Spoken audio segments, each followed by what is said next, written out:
वंदे मातरम मित्रांनो, आपल्याला सगळ्यांना माहितीच असेल, मी जितेंद्र भावे सरांबरोबर गेल्या 5-7 वर्षापासून काम करतोय आणि निर्भय महाराष्ट्र पार्टीचा मी एक सक्रिय कार्यकर्ता पण आहे. तर आणि ह्यापूर्वी जेव्हा जेव्हा जितेंद्र भावे सरांवर केसेस झालेले आहे तेव्हा मी त्यांचा साथीदार पण राहिलेलो आहे त्या केसेसमध्ये. तर जितके जितेंद्र भावे मला माहीत आहे किंवा वेगळ्या पद्धतीने मला जे जितेंद्र भावे माहिती आहे ते मला नाही वाटत अजून कोणाला माहिती. तर आज हा व्हिडिओ करण्याचं कारण काय, तर आज विषय असा झालेला आहे, इंदिरानगर पोलीस स्टेशनमध्ये जितेंद्र भावे सरांवर आणि अजून काही सहकाऱ्यांवर नवीन केस दर्ज झालेली आहे. तर ह्यावेळेसची केस काय, तर अशोक लेलंडचं महावीर व्हील्स नावाचं एक शोरूम आहे जिथं कमर्शियल व्हेकल जे असतात अशोक लेलंड गाड्यांचे, ते एक शोरूम आहे नाशिकमध्ये आणि तिथं त्या लोकांनी भावे सरांविरुद्ध एक नवीन केस टाकलेली होती. पहिली गोष्ट, भावे सरांची ट्रान्सपरन्सी. म्हणजे साधं पुण्याला पण त्यांच्या वैयक्तिक कामाला जरी भावे सरांना जायचं असेल तरी भावे सर पोस्ट फेसबुकवर. आज पुण्याला इथं म्हणजे पुण्यामध्ये समजा चिंचवडला जायचं असेल तर चिंचवडला हा माझा नंबर, या भेटू बोलू. दुसरं भावे सर कशासाठी फेमस आहे तर त्यांच्या लाईव्हसाठी फेमस आहे. म्हणजे फेसबुक लाईव्ह असो, इंस्टाग्राम लाईव्ह असो, त्यासाठी फेमस. जेव्हा जेव्हा केसेस येतात, विविध प्रकारच्या केसेस येतात, विविध विषय असतात, विविध ऑफिसेस असतात, हॉस्पिटल असतात, शाळा असतात, भरपूर असतात, पण सगळ्या वेगवेगळ्या गोष्टी आहेत. तर जेव्हा जेव्हा अशा केसेस येतात, भावे सर पहिली जो केस घेऊन येतो त्याची पूर्ण कहाणी ऐकून घेता, त्याच्यामध्ये शहानिशा करता की खरोखर हा जो सांगतोय समोरचा ते बरोबर आहे की नाही आहे. ह्या झालं पहिला मुद्दा. बरं, शहानिशा केल्यानंतर पण 100% वेळेस भावे सर करेक्टच असू शकता का? नाही असू शकत. माणूस आहे जितेंद्र भावे, पण माणूसच आहे तो. काही देव बिव हे ते काही नाही, साधा माणूस आहे, चुकू शकतो. 100तून 95 वेळेस आम्ही म्हणजे भावे सर जिंकू शकता, 2-5 वेळेस हरू पण शकता. का? कारण फॉल्स इन्फॉर्मेशन येते म्हणून हरू शकता. पण मूळ मुद्दा काय असतो की एकच उद्देश असतो की जो पण पीडित आहे त्याला न्याय देण्याचा प्रयत्न आपण केलाच पाहिजे आणि त्या न्याय देण्याच्या भूमिकेमध्ये भावे सर नेहमीच असतात. तर ह्या इन्सिडेंटमध्ये काय झालं ते मी तुम्हाला सांगतो. अशोक लेलंडच्या शोरूममध्ये 2 वेळेस फेसबुक लाईव्ह करण्यात आला. पहिल्या फेसबुक लाईव्हमध्ये स्वतः जितेंद्र भावे हजर होते आणि हा जो आत्ता नवीन लाईव्ह झालेला आहे तेव्हा जितेंद्र भावे सर स्वतः विपश्यनाला गेले होते. 13 दिवस ते तिथं होते आणि मला वाटतं 13 दिवसांपैकी शेवटचे 2-3 दिवस राहिलेले होते. म्हणजे भावे सर तिथं विपश्यना केंद्र होते, तरी त्यांचं नाव या केसमध्ये टाकण्यात आलं. हरकत नाही, त्यांचं नाव टाका किंवा त्यांच्या कार्यकर्त्यांचं नाव टाका, तो प्रॉब्लेम नाही. काम पोलिसांचं काय आहे की तुम्हाला आलेली जी तक्रार आहे त्याची शहानिशा करा, त्याचा तपास करा आणि हो, त्याच्यामध्ये जर आम्ही गुन्हेगार दिसत असो तर आमच्यावर नक्की न्याय करा, नक्की शासन करा. जर आम्ही चुकत असेल तर आम्हाला काय म्हणतो, शिक्षा ही झालीच पाहिजे, त्याच्याबद्दल शंकाच नाही काही. तर मी तुम्हाला आता तो पहिला व्हिडिओ दाखवतो ज्याच्यामध्ये स्वतः भावे सर गेले होते. जर आम्हाला खंडणी मागायची असती तर आम्ही फेसबुक लाईव्ह केलं असतं का? जगाला दाखवून आम्ही म्हटलं असतो, हे बघा आम्ही जगाला दाखवतोय ना आता ते 2.5 लाख. एवढे मूर्ख आहे का आम्ही? एवढं मूर्ख कोणी असतो का? खंडणी खोर एवढा मूर्ख असतो का की जगाला दाखवू राहिला आणि पैसे घेऊ राहिला? म्हणजे एवढी साधं लॉजिक आपल्या प्रशासनामध्ये नाही आहे का? तर तो पहिला व्हिडिओ बघा. त्याच्यानंतर दुसरा व्हिडिओ बघा. पूर्ण व्हिडिओ दाखवत नाही, थोडे कट्स दाखवतो. वंदे मातरम. निर्भय महाराष्ट्र पार्टी आता अशोक लेलंडच्या स्विच या नव्या वाहनाच्या संदर्भामध्ये तक्रार घेऊन आलेली आहे. इथं महावीर व्हील्स नावाने ती एजन्सी आहे आणि जो चालक आणि मालक आहे त्याची काय हाल चालू आहे. म्हणजे एखादी कंपनी एखादं नवं प्रोडक्ट काढल्यानंतर चालक मालक त्या गाड्या घेतात आणि कसे भयानक पद्धतीने अडकतात. 16 लाख रुपयांची गाडी आहे आणि त्या गाडीला 4 महिने झाले, आज उत्तर निघत नाही. यांनी जुनी गाडी त्याच्या गळ्यात मारली आणि तो आज खेटे मारून राहिला, हप्ते भरून राहिला, सगळ्या गोष्टी त्याच्या वासनात गुंडाळल्या गेलेल्या आहेत आणि कुठली जबाबदारी घ्यायला तयार नाहीये. गॅरंटी गेली खड्ड्यात, असा सगळा प्रकार सुरू आहे. तर आता निर्भय महाराष्ट्र पार्टी चालली त्यांच्याकडे. तर इलेक्ट्रिक गाड्या आपण सगळ्यांनी वापरल्या पाहिजे, प्रदूषण त्याच्यापासून होणार नाही. 16 लाख रुपयाच्या गाड्या घेतो माणूस. कोणत्या हालतीमध्ये गाडी घेतली? नवी कोरी गाडी घेतली का? हा, पण मग 8 महिने जुनी दिली, हा काय प्रकार आहे? ते जुने मॅन्युफॅक्चरिंग हा, मार्च 2023 बरं बरं. ती गाडी मला आवाज थोडा मोठा पाहिजे. आवाज सरांचा आवाज कसा आहे? आवाज मोठा पाहिजे. डिसेंबरमध्ये डिसेंबरमध्ये दिली गाडी. हा मार्चची मॅन्युफॅक्चरिंग झालेली. हा म्हणजे मी जेव्हा गाडी घ्यायचा विचार केला होता त्यावेळेस मी बोललो की मला 1 महिना तुम्ही मॅन्युफॅक्चरिंग गाडी द्या. त्यावेळेस बोलले ठीक आहे, पण त्यात परत मार्चची दिली मला. चल, आता आपली मागणी काय? 4 महिने झाले गाडी आपली पडून येईल. मागणी 4 महिने झाले, 4 महिन्यापूर्वी घेतली आहे, पण गाडी आता 17 दिवसापासून इथं वर्कशॉपमध्ये ज्यांनी जमा आहे त्यांनी कुठलीही एक स्टेप पुढे टाकलेली नाही इस्टिमेट द्यायला. मग आता तुझ्यावर कोणते कोणते संकट कोसळले त्याच्यामुळे? त्यांनी पहिल्या दिवशी इस्टिमेट द्यायला पाहिजे होतं, ते 5 मिनिटाचं काम आहे. आणि जर दिला असतं तर काय केलं असतं? दिला असतं तर आतापर्यंत गाडी रिपेअर झाली आहे, त्यांनी मला मिळाल्या. पण मग आता काय काय संकट आले त्याच्यामुळे तुझ्यावर? त्याच्यामध्ये मला एक भाड्याची गाडी पाहावं लागते 2000 म्हणजे 2000 रुपये भाडं चाललेलं आहे. दुसरा काय प्रॉब्लेम झाला अजूनही वेळ वाया जातोय, इकडे चक्कर मारावं लागतं. आणि हप्ता धकत असेल ना? हप्ता भरावा लागतोय ना. किती हप्ता? 33,000. 33,000 रुपयाचा हप्ता पण आहे बरं का. त्याच्यावर व्याज चढतं, ही गोष्ट वेगळी झाली. चला, काय म्हणता? बस एकदम म्हणजे बोला सर. आमच्या ग्राहकाचा काय छळ लावलाय? सरचा प्रश्न नाहीये. फिजिकल जे प्रॉपर आहे ते आहे, बाकी काही नाहीये. हा माणूस चुकीचा आहे का? आमचे सर्व बेस्ट कस्टमर. मग आता तरी त्याला सर्व्हिस मिळत नसेल, कसं करायचं? सर्व्हिसचा विषय नाही सर, कंपनीचा आणि त्यांचा आहे. हे नवीन प्रोडक्ट आहे. आता आपल्याला ईव्ही करायचे, सर्वात जास्त गाड्या ईव्ही मार्केटमध्ये हे करायचे. मग आपण मुद्द्यावर बोलू. 16 दिवस झाले गाडी तुमच्याकडे आहे. 2,000 रुपये रोजाची त्यांनी गाडी लावलेली, त्याचा कोल्ड्रिंकचा धंदा आहे. म्हणजे 2,000 रुपये रोजाप्रमाणे 32,000 रुपये ते गेले. 16 दिवसाचा हप्ता तर काही थांबलेला नाही, व्याज काही थांबलेलं नाही. आज याच्या वयाचे मुलं उद्ध्वस्त होत आहेत गाडी घेतलेली. कारण गाडी वसुली माफिया जे आहे ना, ते भर रस्त्यात गाड्या ओढून नेल्याच्या घटना किती आहे? गॅरेजमधून तुमच्या शोरूम मधून गाड्या ओढून नेल्याच्या घटना किती आहेत? त्याच्यामध्ये तो तरुण उद्ध्वस्त होतो सर. आता तुमचा ब्रँड, तुमचं हे शोरूम, हे सगळं अशा पद्धतीने आहे ना सोशल मीडियावर दाखवायचा अजिबात इंटरेस्ट नाहीये. कारण हे प्रोडक्ट जर घेतले तर पोरं उभे राहणार आहे.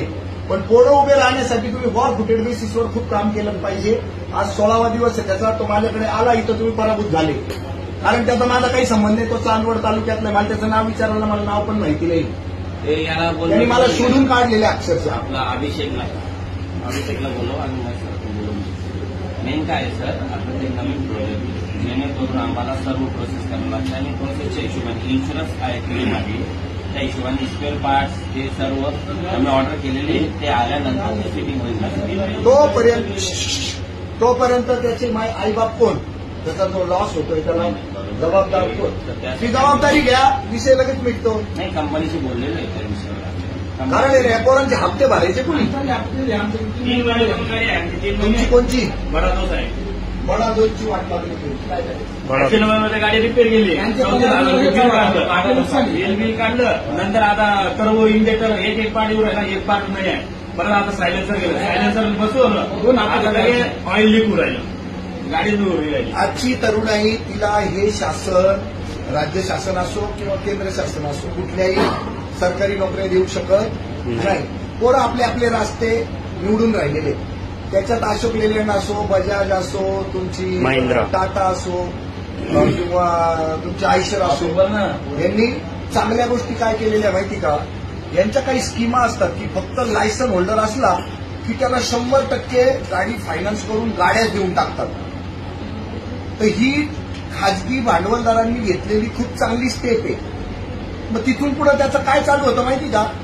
पांढरे बगळे, खाकी बगळे, आरटीओ, नंतर या खाजगी वसुली करणाऱ्या वसुली माफियांच्या टोळ्या, नंतर गावगुंड, अपघातामध्ये पडत असलेला मार, पेटवत असलेली वाहनं, जाळून टाकलेली वाहनं, हे सगळे चॅलेंजेस घेऊन रस्ता चुकणं, नंतर वेगवेगळ्या राज्यांच्या सीमा, तिथं खादाड खाऊ बसलेले, नंतर वेगवेगळ्या वेईंग मशीनवर, वजन काट्यांवर होणारी लूट, हे सगळ्याचा सामना त्यांना करायला लागतो. आणि एवढं करूनही गाडी धंद्यात असल्यामुळं जी बेइज्जती होते, ड्रायव्हरच आहे ना, गाडी धंदा करतच आहे ना, हे पण लोकांच्या चपला खायच्या आणि त्याच्यातनं धंदा करून एका गाडीच्या 2 गाड्या, 2 गाडीच्या 4 गाड्या हे लोक करतात आणि पुढे जाण्याचा प्रयत्न करतात. आणि अशा प्रसंगात तीच कंपनी जी 0% 0 पैशामध्ये फक्त लायसन्सवर गाड्या देते, ती अशा प्रसंगांमध्ये, अपघाताच्या प्रसंगांमध्ये अपघात झाल्यानंतर ते वाहन लवकर का देऊ शकत नाही, त्याचं रिपेअरिंग लवकर का होऊ शकत नाही, सर्व्हिस स्टेशनची संख्या का वाढू शकत नाही. या मुलांना त्या हप्त्यांच्या योजना ज्या कराव्या लागतात, हप्त्याची पैसे जमाच होत नाही. ऑलरेडी पैसे आता या 16 लाखाच्या गाडीचा हप्ता सांगा किती तुमचा? 33,500. 33,500 रुपये. म्हणजे दिवसाला किती झाला? 1,000 रुपये रोज झाला. तुमचा किती हप्ता आहे भाऊ? 22,000. 22,000 रुपये. म्हणजे 3 दिवसाला हप्ते थकले, 3 हप्ते. 3 हप्ते. वाल्याचा फोनवर आहे. आता ते गाडी इथूनच घेऊन जाणार आहे तुमची. तर अशा प्रसंगांमध्ये ही तरुणाई उद्ध्वस्त होते. म्हणजे आई जीव घाली ना आणि बाप भीक मागू देईना, अशी अवस्था या सगळ्या गाडीवाल्यांची होते. आणि मी वारंवार कुठल्या शोरूममध्ये जाणं टाळतो, सर्व्हिस स्टेशनला जाणं टाळतो. कारण या सगळ्या ज्या गोष्टी आहेत त्या टेक्निकल प्रॉब्लेम्समुळे उभ्या राहूच शकतात, हे आपण समजूच शकतो. पण मग असं माफी किती दिवस करायची? कारण माझं शेवटचं लाईव्ह झालेलं नाही तुमचं 10व्या महिन्यावर अशोक लेलँडला झालेलं आहे, सॉरी टाटाला झालेलं आहे. तर टाटामध्ये मी एकदाच गेलो, आयशरमध्ये एकदाच गेलो, अशोक लेलँडमध्येही पहिल्यांदाच आलो. आम्हाला अजिबात हाऊस नाही. पण त्यांनी खासगी सेक्टरमधल्या लोकांनी याला कान ताटच करून घ्यायची आणि याच्यावर उपायच काढायचे. कारण तुम्ही सरकारी नोकर नाहीये. आळशीपणासाठी प्रसिद्ध कोण आहे? सरकारी नोकर. आणि खूप कष्टासाठी प्रसिद्ध कोण आहे? खासगी नोकर. मग खासगी नोकर जर खूप कष्टासाठी प्रसिद्ध आहे तर या मुलांची गैरसोय तुम्ही करू नका. यांचा जीव जातोय अक्षरशः. मी ज्या वेळेला गाडी ओढून येतात ना तर ते खासगी वसुली माफियांच्या टोळ्या ज्या आहेत त्या पोराला पहिली आई बहिणी शिवी देतात. सर, पहिली आई बहिणी शिवी देतात. त्याची गच्ची धरून त्याला ना ड्रायव्हर सीटवरून खाली ओढलं जातं. पूर्ण इज्जत घेतली जाते त्याची. त्याच्या गाडीमध्ये जो माल असतो त्या मालासहित गाडी बनवून होते रिकव्हरीवाले. तिथं त्याचा छळ होतो. पोलीस, कोणताही पोलीस, ट्रॅफिक पोलीस असो, खासगी पोलीस असो किंवा आरटीओवाला असो, भाडव्याशिवाय त्याचं संवादाला सुरुवातच होत नाही. मग तो चालक असो किंवा मालक असो. जेव्हा की माझा देश कोण चालवतं? तर हा जाग चालवणारा जो माझा ड्रायव्हर आहे, जो माझा गाडी मालक आहे, तो खऱ्या अर्थाने देश चालवतो. या गाड्याने चालल्या तर तुमचं हे शोरूम तरी चालेल कसं आहे?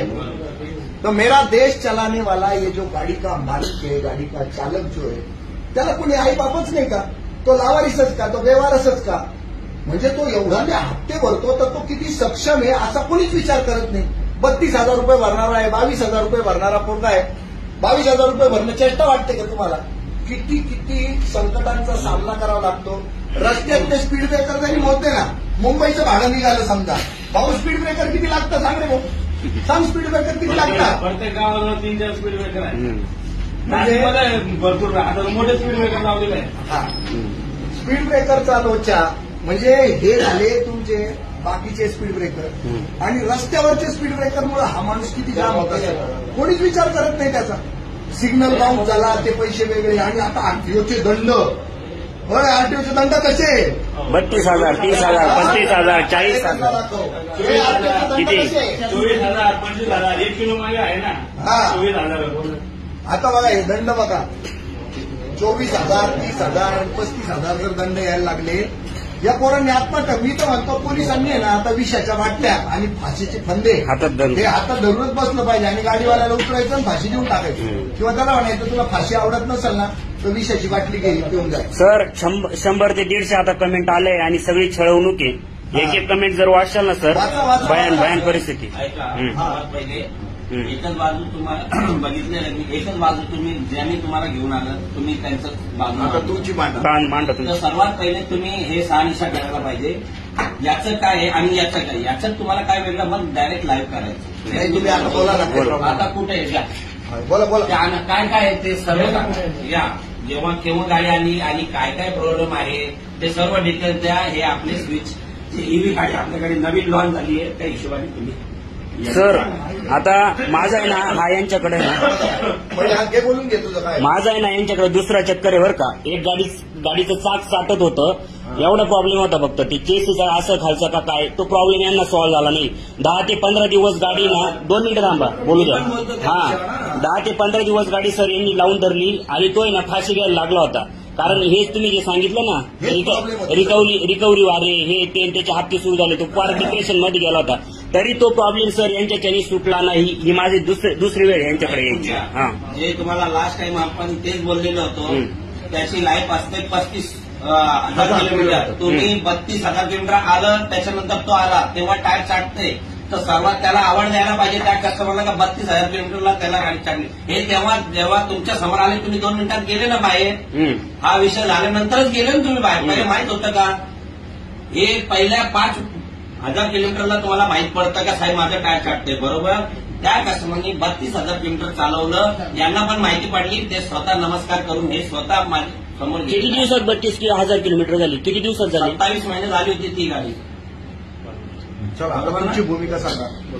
आता बोला, यांचं जे स्विच याची गाडी 19 फेब्रुवारी अर्चना मॅडम आहेत, यांचं आहे, केव्हा गाडी आली, आपल्याला काय प्रॉब्लेम आहे, आपण त्यांना काय त्रास देतोय. आम्हीच प्रश्न विचारतो. त्यांची गाडी किती तारखेला तुमच्याकडे आली? फेब्रुवारीला त्यांची गाडी आपल्याकडे हा, काय कारणाने आली? Accidental issue Accidental issue. Claim intimate केला त्याचा. तुमचं नाव सांगा पहिले. दिगंबर युडू पाटील, मी पिंपळगाव बसून कोणती गाडी आहे? बडा दोसलेले डिझेल गाडी. मला जो 11 महिने झाले घेऊन, 11 महिने झाले. 11 ते 12 महिने झाले समजा. गाडीची काय किंमत आहे? गाडीची 9 लाख काहीतरी आहे. 9 लाख 9.5 लाख रुपये झाले. त्याची गाडी आहे. हो. कर्ज किती केलं? कर्ज आता 8,96,000 रुपये आतापर्यंत तिच्यावर कर्ज आहे. आधी- हप्ते भरले, आधी 11 किती हप्ते पैसे भरले. भरले? 11 हप्ते भरले. एकही रुपये डाऊन पेमेंट केली नाही का? नाही, डाऊन पेमेंट केलं ना मी. किती केलं? 30,000 का काहीतरी. 30,000 केलं. हो. हप्ता कितीचा पडला? आपल्याला 20,390 रुपये. किती हप्ते? 4 वर्षाचे 4 वर्षाचे लोन केलं, 10 हप्ते भरले. 10 हप्ते भरले. किती महिने गाडी चालवली? गाडी माझ्याकडे फक्त 3 महिने चालली. त्यानंतर 3 महिने शोरूमलाच कामाला प्रॉब्लेम दिला गाडीना. तर 3 महिन्यापासून शोरूमला. आणि त्यात काय झालं? असं काम केलं का परत दुसऱ्या दिवशी मला लगेच इकडे यावं काय लागलं. झालं पहिल्यापासून सांगा. सायलेन्सरचा प्रॉब्लेम माझ्याकडे मी व्हिडिओ दाखवतो. त्यावेळेस पण शोरूमला 2-3 महिने गाडी होती. अक्षरशः मी वेगाने पैसे काढून हप्ते भरले. तुम्ही कशाला हप्ते भरले? शोरूमला भरायला लावायचं. अरे बापरे. हे असा प्रॉब्लेम होता. 3 महिने लावले. 3 महिन्याचे मी गाडीच्या कामाला असतील मी हप्ते भरले. किती महिन्यानंतर हा प्रॉब्लेम चालू झाला? 4थ्या महिन्यात गाडी घेतल्यानंतर 4थ्या महिन्यात हा प्रॉब्लेम आला. किती भयानक आहे, दाखवा दे. अरे तू सायलेन्सर पाहिजे ना, ते सगळं आग ओकताय ना ते. हा प्रॉब्लेम अजून ते जबरदस्त आहे पुढं. नाही आता ते मग हे ना, हे बघा, हे इंजेक्टर आणि हे असेंब्ली पुरी ही ते नवीन टाकून दिले मला. आणि आता गाडी मला ऍक्सेंट घ्यायची होती. शोरूमने नवीन टाकून दिले का? हो. हा, मग पुढे? आणि मला आता ती गाडी ताब्यात घ्यायची आहे. तर त्या गाडीचे पार्ट हे आणि सायलेन्सर हे गायब आहे. आता हे कधी बी आवाज येऊन जाते. कधी चांगली बी होऊन जाते आणि कधी प्रॉब्लेम देऊन जाते. म्हणजे रात्रभर थंड झाली गाडी, सकाळी चालू केली तरी हे चालू नाही. हे कधी बी असं आहे का, हे चालली तर दिवसभर चालायची, तो छान तर नाही तो शाम तर. अहो पण असं 4च महिने जुनी गाडी आहे. शोरूम मधनं गाडी घेतल्यानंतर 4 महिन्यानंतर हा प्रॉब्लेम चालू झाला, बरोबर? बस. नंतर काय केलं तुम्ही? नंतर ऍक्सिडेंट झाला. गाडीचं काम पूर्ण करून गाडीचा सुरतला ऍक्सिडेंट झाला. सुरतला म्हणजे हे पुरं काम करून, हे काम करून इथे शोरूमला काम करून घेतलं. 8 दिवस घरी उभी राहिली. काम करके लिए बाद में इनका है कि नहीं ये काम, ये गाड़ी की वजह से टेंशन में एक्सीडेंट होगा. नाही वो छोडं टेन्शन. गाडीचा यांनी गाडी तुम्हाला रिपेअर करून दिली, व्यवस्थित रिपेअर झाली. व्यवस्थित बोलू नका, आम्ही खोट्याची बाजू घेत नाही. पैसे काढून भरलेले 2 महिने प्रॉब्लेम. व्यवस्थित रिपेअर झाली. व्यवस्थित महिने ठेवली यांनी इथे गाडी. जशी काम करून दिलं किती का, महिने इथे गाडी ठेवली? इथं 3 महिने, 2-3 महिने ठेवले. 2-2.5 महिने यांनी व्यवस्थित रिपेअर करून दिली गाडी. आपल्याला म्हणजे कसं दिलंय, आज जा घेऊन क्लिअर झाली आहे, परत घरी जाऊन प्रॉब्लेम यायचा, परत मी प्रॉब्लेम आला का? म्हणजे मी 10 वेळेस येईल. सेम प्रॉब्लेम आला आणखीचा. बरं, मग माझ्याकडे सगळे व्हिडिओ बी त्याचे. तुम्ही इकडे आले, मग पुढे काय झालं? मग आता पुढे आता मला ती गाडी जमा करायची. ऍक्सिडेंट झाला. हा. कधी ऍक्सिडेंट झाला? आता 8 डिसेंबर 8 डिसेंबरला ऍक्सिडेंट झाला, बरोबर? हो. मग परत इथे गाडी लावली हा. इन्शुरन्स मध्ये. हो. मग काय झालं? पार्किंगवर आम्ही काल पार्किंगचे 78,000 रुपये काढले. मी म्हटलं एवढी भरण्याची आमची कॅपॅसिटी नाही. थोडं पाणी करून 30,000 भरले शोरूम वाले कशाचे? पार्किंगचे 250 रुपये.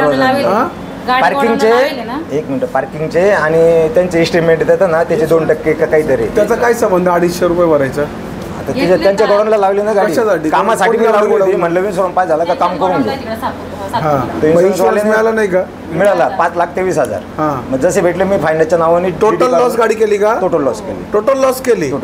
5,23,000 का बरं भेटले? 5,23,000 आणि तिने गाडी देऊन टाकली, सेटलमेंट करून घेतली. सेटलमेंट केली, गाडी तुम्हाला दिली का? गाडी दिली. गाडी पण दिली आणि 5 लाख पण दिले. मग तुमची बँक नील झाली का? हो नाही झाली. मग काल मी जाऊन परत 2 लाख रुपये भरून मी ते नील करून घेतलं. 7 लाखाचं लोन होतं. पूर्ण का बरं पैसे नाही आले टोटल लॉसला?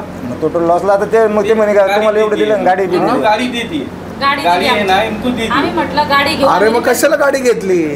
तुम्ही पूर्ण 9 लाख रुपये घ्यायचे ना.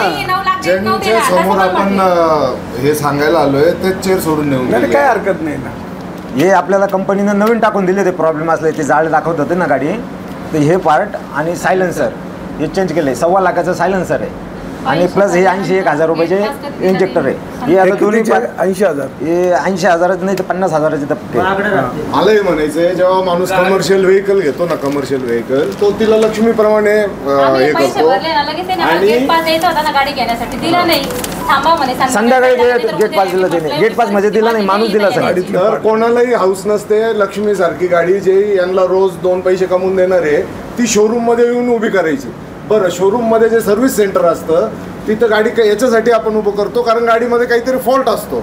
आणि सर्व्हिस सेंटर याच्यासाठी ते गाड्या घेतं कारण त्यांच्याकडे ते इक्विपमेंट्स असतात गाडी रिपेअर करायचे, त्यांच्याकडे तो एक्सपिरियन्स असतो आणि ते ज्ञान असतं गाडी रिपेअर करायचं. आणि ती गाडी तिथं रिपेअरसाठी उभी करतात, त्याचे लोक चार्जेस घेतात. मग काय गाडी काय हवेत उभी करायची का आम्ही आणि मग तुम्ही रिपेअर करणार आहे का? कमाल वाटते यार. म्हणजे मग तुम्ही आमच्या घरी येऊन रिपेअर करून जा फुकटामध्ये, आम्हाला काही अडचण नाही आहे. बरोबर. या पावतीचं आहे ना ऑडिटच झालं पाहिजे आता. हे बघा 30,000 ही गाडी अशी धूर मारायची, जाळ तर मारायची नाही, मारायची असं धूर फेकायची.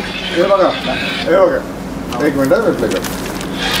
हे बघा, अशा प्रकारे तुम्ही मला सांगतो ड्रायव्हर असेल या गाडीचा, तो त्याचे काय इंडिकेटर, गाडीचे इंडिकेटर लागून आणि हा दुसरा अनुभव, 8 दिवसात दुसरा अनुभव आहे बरं का अशोक लेलँडचा.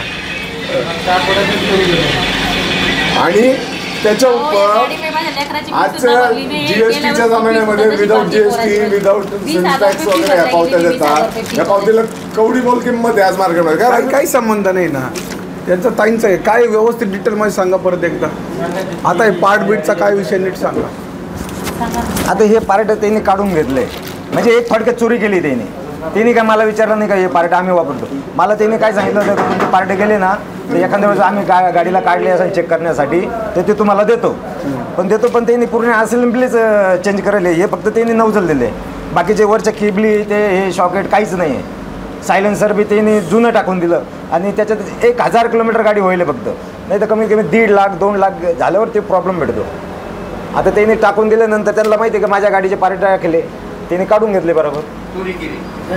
यामध्ये काय झालेलं आहे, शोरूमला वाटलं की बाबा ही गाडी आता इन्शुरन्समध्ये पास झालेली आहे, त्यांना इन्शुरन्सचे पैसे भेटणार आहे आणि इन्शुरन्स कंपनी ही गाडी जमा करणार आहे.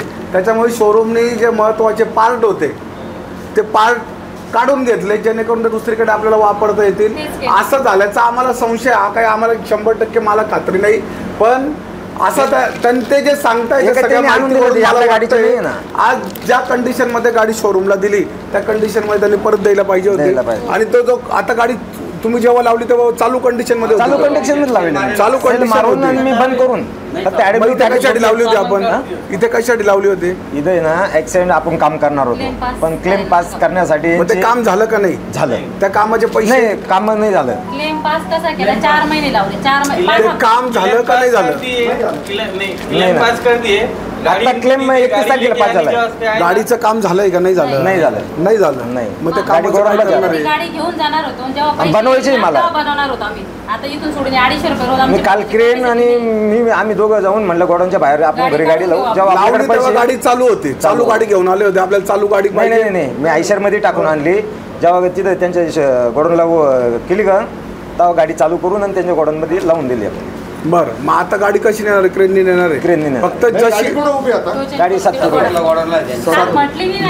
जशी गाडी लावली होती तशी गाडी आपल्याला पाहिजे. तिचे पार्ट काढून नेले पार्ट आपल्याला पाहिजे, बाकीचं काहीच नको आपल्याला. गाडी लावायची जेव्हा लावली तेव्हाचे फोटो आहेत तुमच्याकडे? तेव्हाचे फोटो आहे का? तेव्हाचे फोटो नाही बरोबर आहे, यांची मागणी एकदम बरोबर आहे.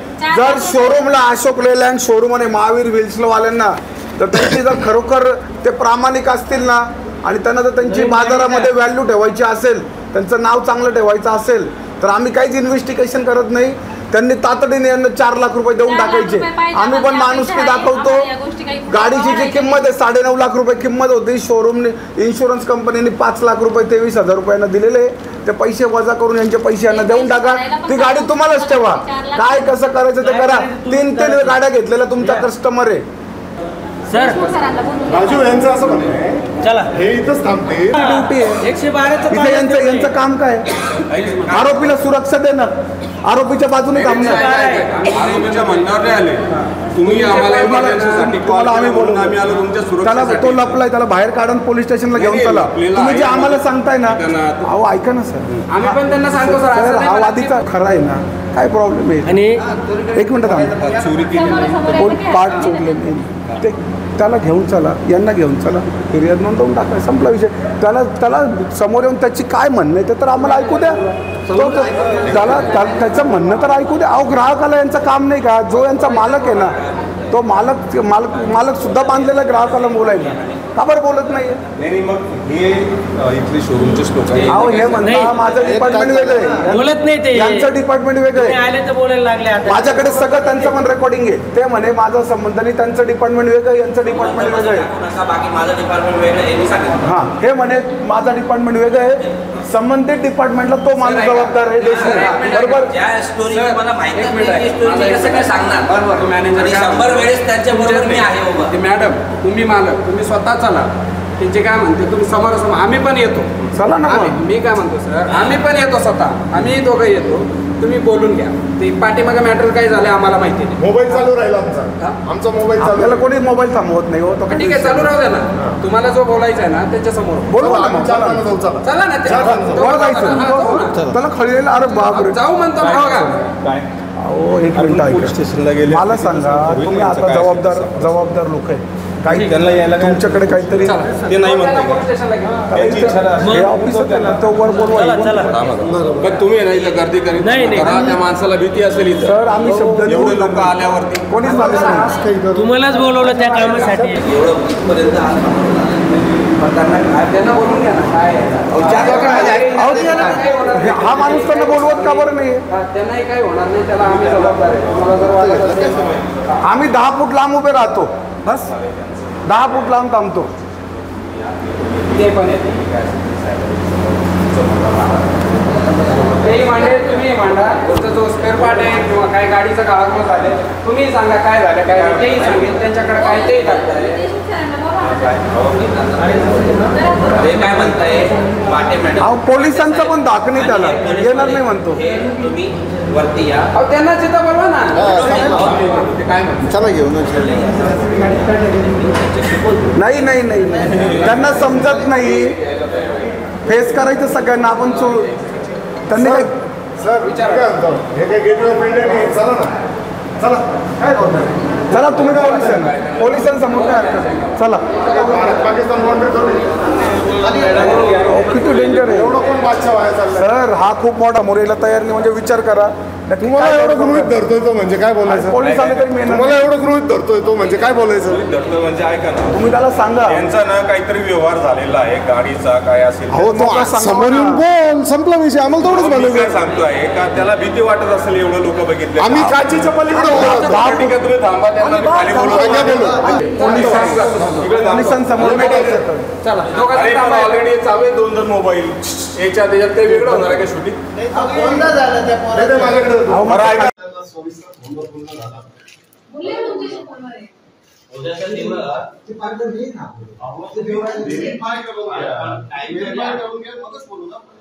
ते पार्ट काढले का बरं?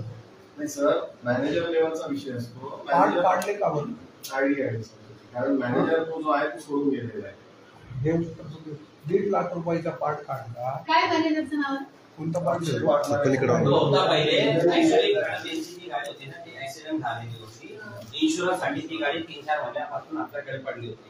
त्या काळात त्याचं काम चालू होतं आणि त्याच्या काळात त्याने सोडून गेला वाघमारे गाडी. म्हणजे तो सोडून दिलं, जॉब सोडलं त्याने आणि नंतर यांचं पूर्ण झालं, इन्शुरन्स क्लेम करून दिलं, सर्व करून दिलं. ते झाल्यानंतर आता यांची होते का गेट पास यांना गाडी घेऊन जाता येते. त्यांचा क्लेम पण 5.5 लाख रुपये समथिंग करून दिलेले. आता मेन आहे त्या गाडी सोडायला गेले तर ते म्हणे याच्यात पार्ट नाहीये. आम्हाला माहित पडलं पार्ट नाही. आम्ही उलट ठीक आहे 6 करू आणि आमचे ओनर येतील उद्या, त्यांच्याशी काय असेल ते करतील, जे डिसिजन घेतील ते करून त्यांना देऊ. आम्ही बोल करेल. मी बोलू का मॅडम? त्यांनी जे पार्ट त्यांना काढले बोलू द्या ना. मी त्यांच्या वतीने बोलतात आहे केव्हापासून. त्यांना विचारा त्यांची मान्य आहे परवानगी तुम्हाला? ना, म्हणून बोलतो. काय ना आपलं पाटील दिगंबर दादा तुम्हाला मान्य आहे का हे काय म्हणतात ते? आम्ही त्यांना फार जी काही अडचण झाली होती ती सॉल्व्ह करून द्यायला ते ओनर तयार आहे. त्यांना कालपासून काय अरे शोरूम आहे ना, विषय काय आहे? गुन्हा केला तिचं काय, त्याचं शिक्षण मिळालं पाहिजे ना. काही मॅडम हे लोक ना बरं का, तुम्हाला हे फसवणूक करताय, तुम्हाला टेक्निकल गोष्टीमध्ये अडकवण्याचा प्रयत्न करताय. हा जो पार्ट काढला ना, आम्ही तुम्हाला पहिल्यांदाच सांगितलं, एक तर हा कन्झ्युमरचा फोरमचा विषय आहे, कस्टमरचा विषय आहे, हा फौजदारी नाहीच आहे. तुम्ही म्हणताय चोरी झाली, ते म्हणताय की आमच्याकडे पार्ट अवेलेबल आहे. चोरी कुठून झाली?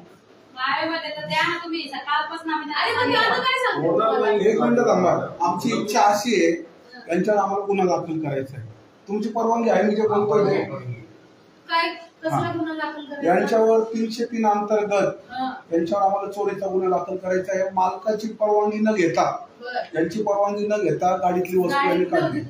त्यांच्या गोडाऊन, गाडी कुठल्या गोडाऊनला लावली? त्यांच्या गोडाऊन. तुमचं गोडाऊन कुठे आहे? सातपूर पोलीस स्टेशनला जायचं, तिथं गुन्हा करायचा. नाही, आम्ही गाडी इथे दिली, इथे गोडाऊन, या आधी गोडाऊन शोरूम आधी. ठीक आहे, तुमचं जे स्टेटमेंट तुम्ही ते द्या, आम्ही तिकडे जातो. लगतचं पोलीस स्टेशन आहे, कलम शेजारचं पोलीस स्टेशन 303 आहे. बिलकुल अंतर्गत तुमची एफआयआर घेतली जाईल, काही विषय नाही. हा लगतचं पोलीस फौजदारी गुन्हा स्टेशन. आम्ही 3 वकिलांशी अरे बाबा मी काय म्हणते तुला की एफआयआर घेतली जाईल. तुम्हाला काय म्हणते मी काय म्हणते तुम्हाला? ठीक आहे, तुम्हाला काय म्हणते मी तुमची एफआयआर घेतली जाईल. ज्या पोलीस स्टेशनच्या आधी गुन्हा झालाय ते लगतचं पोलीस स्टेशन आहे, तुम्ही लगतच्या पोलीस स्टेशनला जा आणि गुन्हा नोंद करा. समजलं का तुम्हाला? समजलं का मी काय सांगितलेलं आहे? नाही पण आधी तुम्ही बोलू नका मॅडम. रेकॉर्डिंग केलं, ऐकून घ्या. नाही आधी तुम्ही नका बोलू मॅडम. ते मी त्यांना तुम्हाला म्हणलंय, मी त्यांना अजूनही कशाला शब्दात पकडता हो? हे लाईव्ह करून, फेसबुक लाईव्ह करून आपल्याला नाही मॅडम कशासाठी तुम्ही शब्दात पकडता? शब्दाचा विषय नाही. फेसबुक लाईव्ह करणं, बाकी काही मिळत नाही. बरं, आणखी दुसरा विषय घ्या तुम्ही, शंभर पुरावे घ्या, काय करायचं ते करा. दुसरा विषय आहे की तो शोरूम मॅनेजर माझ्या अखत्यारीतला विषय नसताना मी माझ्याकडे बोलून घेतलेला आहे. माझ्या अखत्यारीतला नाही. मी तुम्हाला म्हणलंय तुमचं त्यांचं कॉन्ट्रॅक्ट झालेलं आहे, ब्रीच ऑफ कॉन्ट्रॅक्ट असेल तर त्याच्या अंडर तुम्ही सिव्हिल दावा दाखल करा. बरं नाही, तुम्ही म्हणे मॅनेजरला बोलवा, मी मॅनेजरला इथं बोलवून घेतलेलं आहे. तो स्वतः समोर तयार आहे की यांची जी काही अडचण आहे शोरूम कडनं, यांचं जे काही हे झालेलं आहे, नुकसान झालेलं आहे ते भरून द्यायला तयार आहे. तुम्ही त्याच्या पुढे म्हणताय एफआयआर दाखल करायची, ठीक आहे एफआयआर दाखल करा, पण माझ्या अखत्यारीत, माझ्या पोलीस स्टेशन इंदिरानगर पोलीस स्टेशनच्या अखत्यारीतला विषय नाही. लगतचं पोलीस स्टेशन आहे, मी झिरोनी पण एफआयआर दाखल केली असती, पण शेजारचं पोलीस स्टेशन आहे, तुम्ही लगेच इमिजिएट दाखल करा. सातपूरला जाऊ. सगळ्यात पहिले मॅडमला आम्ही पहिल्यांदा पण भेटलो, सगळं रेकॉर्डिंग आहे. मॅडमनी सांगितलं हे व्हिडिओ शूटिंग जे करतायत हे याच्याने काही काम होत नाही. तर हा आमचा एक हक्क आहे आणि ते पुरावा म्हणून करत असतो. हा फौजदारीच गुन्हा आहे. मी 3 वकिलांशी बोललो.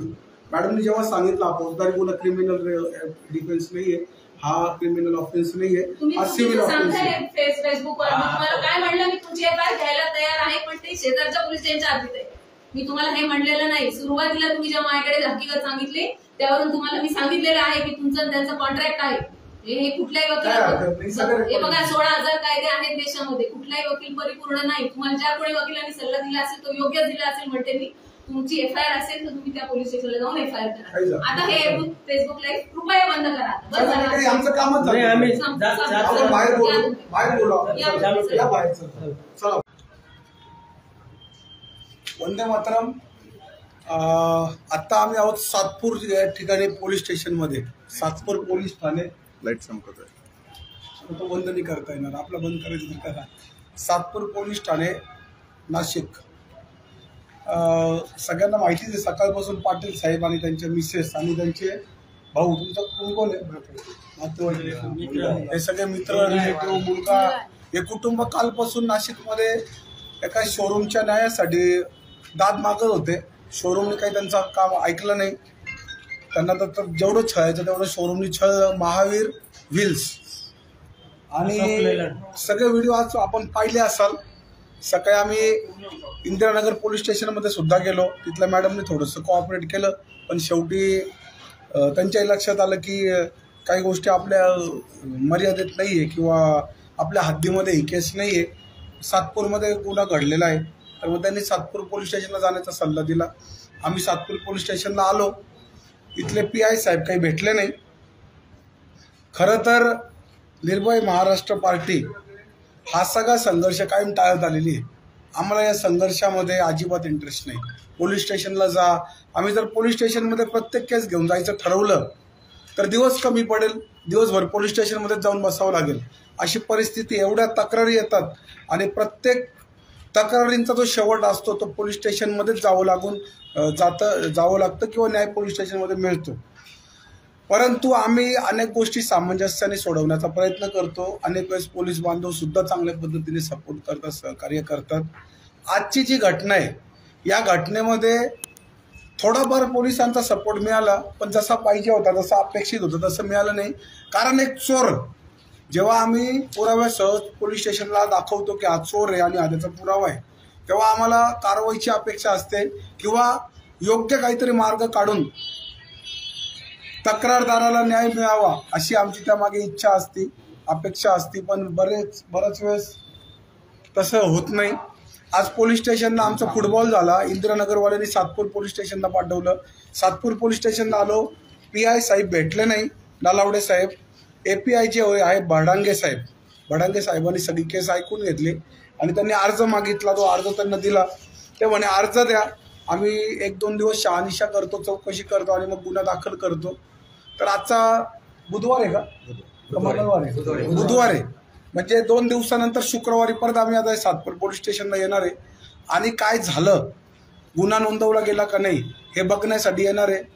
सुदैवाने भावेसर सुद्धा 2-3 दिवसांनी असतील, तर भावेसरांना घेऊन सुद्धा आम्ही या ठिकाणी येऊ आणि हा गुन्हा नोंदवूनच घेऊ. आमची यामध्ये इच्छा काय, एक कुटुंब आहे, त्यांनी कष्टाने एक व्यवसाय करण्यासाठी एक गाडी घेतली अशोक लेलँड कंपनीची. ती गाडी घेतल्यानंतर 4 महिन्यानंतरच ती गाडी पेटली. पेटल्यानंतर ती गाडी कशी बशी शोरूमने 2-3 महिने ठेवली, रिपेअर केली. परत ती गाडी घेतली. परत त्या गाडीमध्ये फॉल्ट निघाला. ती गाडी झाली पलटी. पलटी झाल्यानंतर दोन्ही वेळेस तो माणूस जीवानी निशी वाचला. सुरुवातीला गाडीने पेट घेतला तेव्हा वाचला, गाडी पलटी झाली तेव्हा वाचला. दोन्ही वेळेस ते वाचले. अशी परिस्थिती असताना त्यांनी ती गाडी शोरूमला जमा केली. शोरूमकडनं कोणत्याही प्रकारचं सहकार्यच मिळालं नाही. 4-5 महिने जुनी गाडी, सहकार्य तर मिळालंच नाही. इन्शुरन्स कंपनीने अर्धाच इन्शुरन्स मंजूर केला आणि अर्धा ती गाडी त्यांनी घेऊन जा असं सांगितलं. ज्यावेळेस ते गाडी घेण्यासाठी शोरूमला आले, शोरूमने बेकायदा त्यांच्याकडे पैशाची मागणी केली आणि 30,000 रुपये त्यांच्याकडनं घेतले. 30,000 रुपये घेतले, त्याची त्यांना पावती सुद्धा दिली. एवढं सगळं झाल्यानंतर 30,000 रुपये दिल्यानंतर तरी ती गाडी जी आहे त्या परिस्थितीमध्ये, म्हणजे जशी शोरूमला दिली होती तशी गाडी परत मिळणं अपेक्षित होतं, परंतु तशी गाडी त्यांना मिळाली नाही.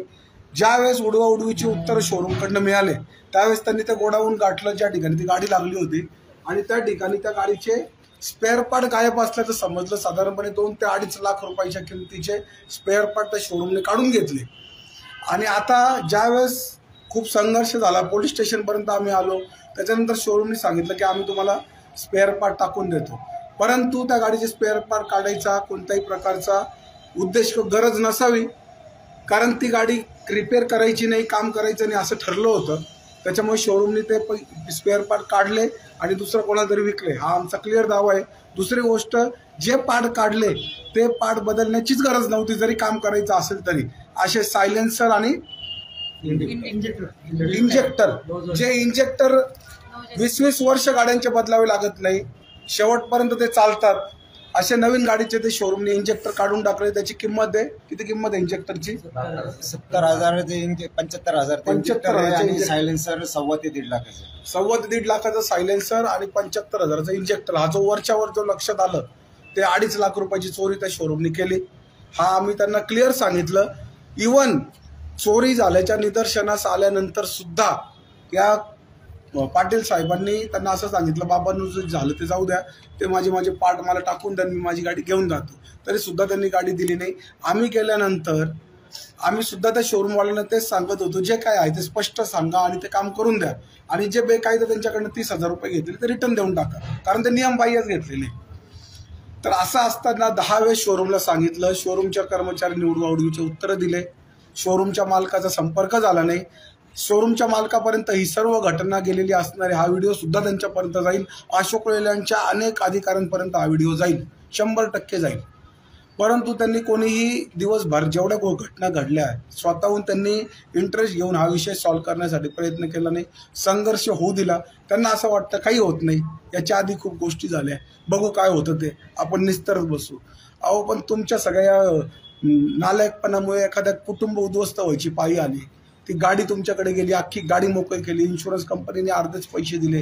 त्यांचा 4 महिन्यापासून काम धंदा बंद आहे. त्यांनी आज कुठून पैसे आणले त्यांनाच विचारा, कुठून पैसे आणले सांगा. आम्ही व्याजाने पैसे काढले, क्रेडिट कार्डवर. व्याजाने पैसे आणले? हो, क्रेडिट कार्डवर. म्हणजे त्यांनी कर्ज घेऊन व्याजाने ते पैसे आणले, अशी परिस्थिती. कारण त्यांचा काम धंदाच बंद झालेला आहे. ना शोरूमने त्यांची मदत केली, ना पोलीस स्टेशनने सुद्धा ते गांभीर्याने घेत तातडीने मी काहीतरी मार्ग काढतो किंवा कारवाई करतो असं कुठेही आश्वासन मिळालं नाही. नेहमीप्रमाणे पुन्हा एकदा निराशा आमची या ठिकाणी झालेली आहे. पण आम्ही याचा पाठपुरावा करत राहू.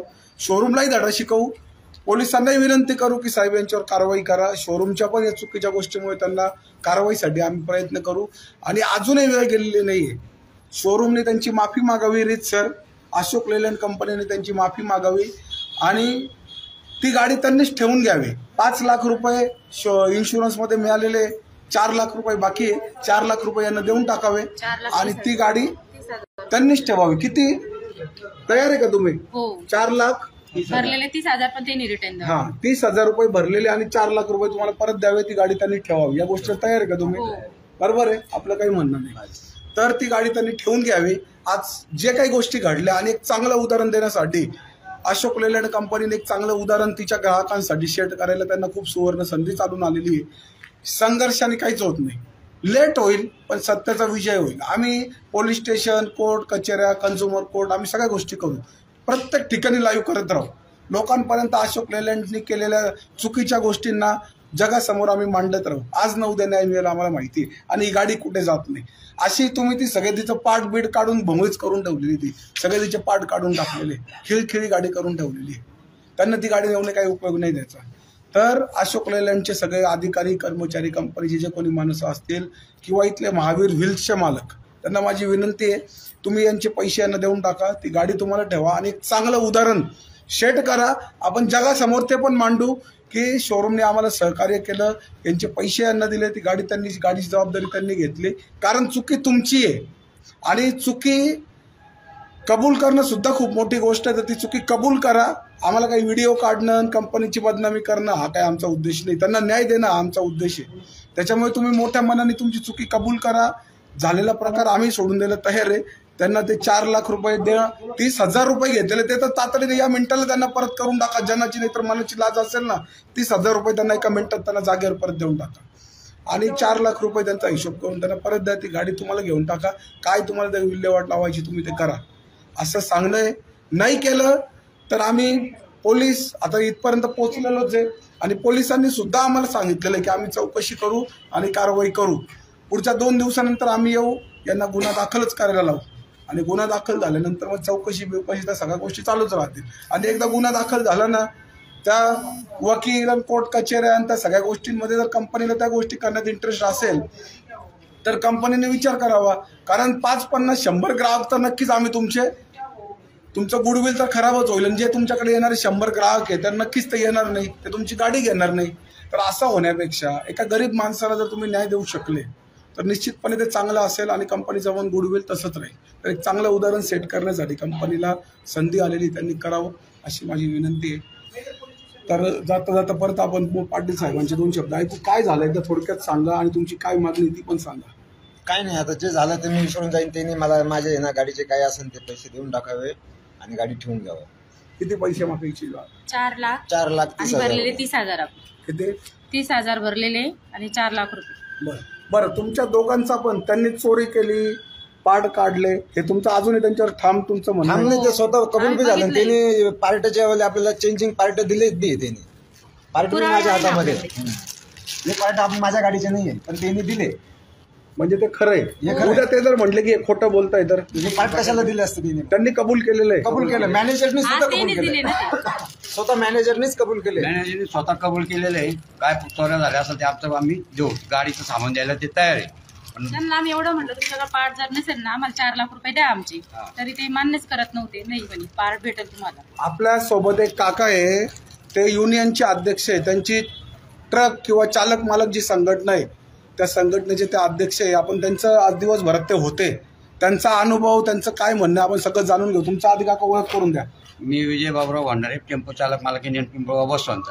किती लोकांची संघटना? आमची 251 गाड्यांची संघटना आहे. छोटा हत्ती, पिकअप, आयशर सगळ्या गाड्या एकत्र आहे आम्ही.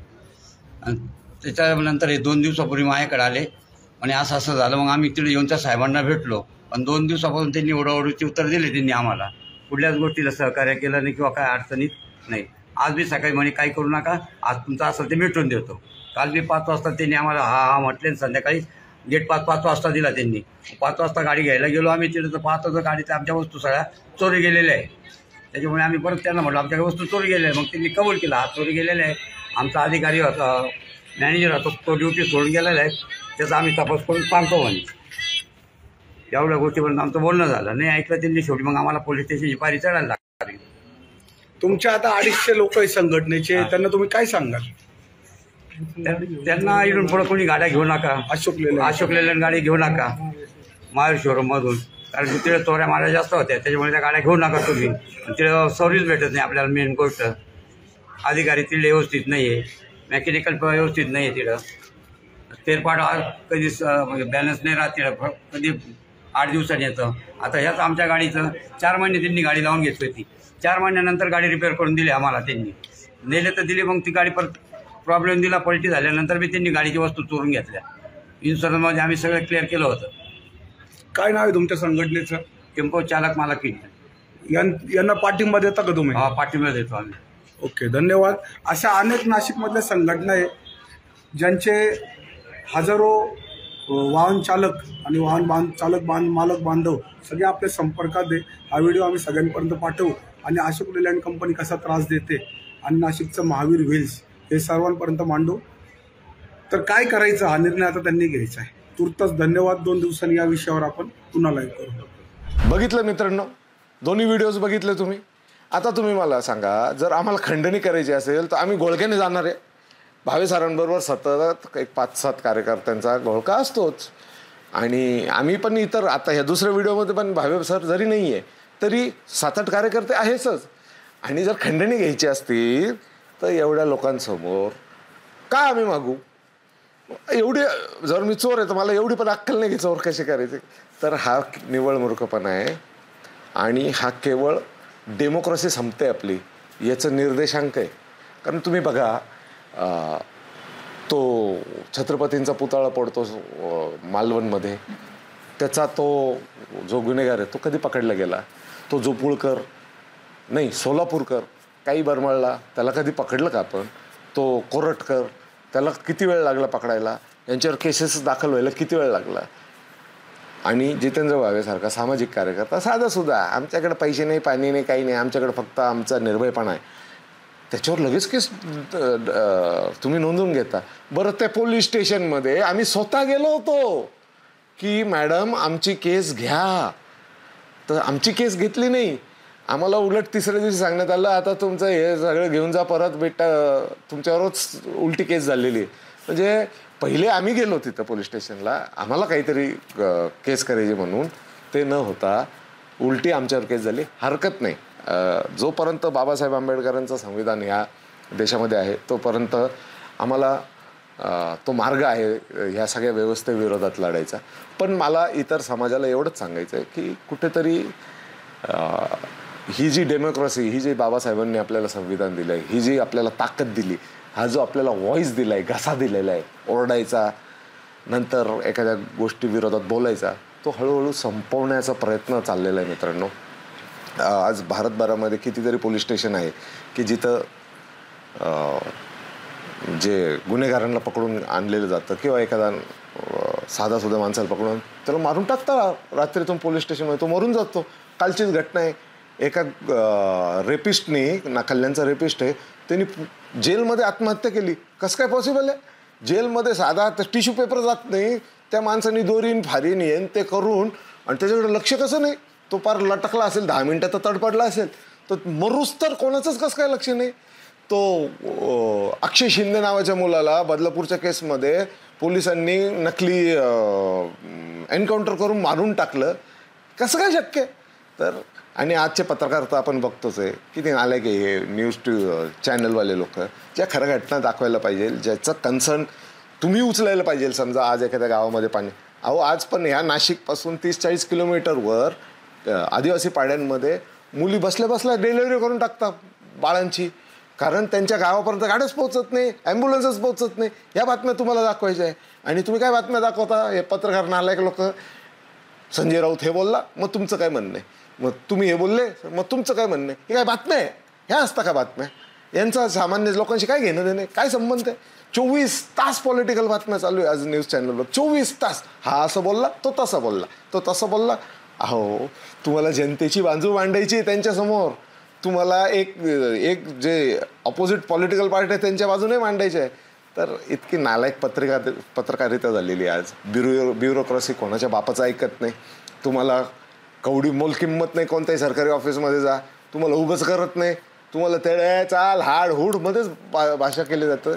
तर ही भावेंची दुश्मनी जी काय आहे त्याचं कारण असं आहे की आज हॉस्पिटल माफिया, नंतर स्कूल माफिया, नंतर हे सगळी ब्युरोक्रसी जी आहे, जे भ्रष्टाचारी, लाचखोरे, कामचुकारे आणि पोलीस यंत्रणा यांच्या विरोधात थेट बोलणारा माणूस कोण आहे? तर भावे.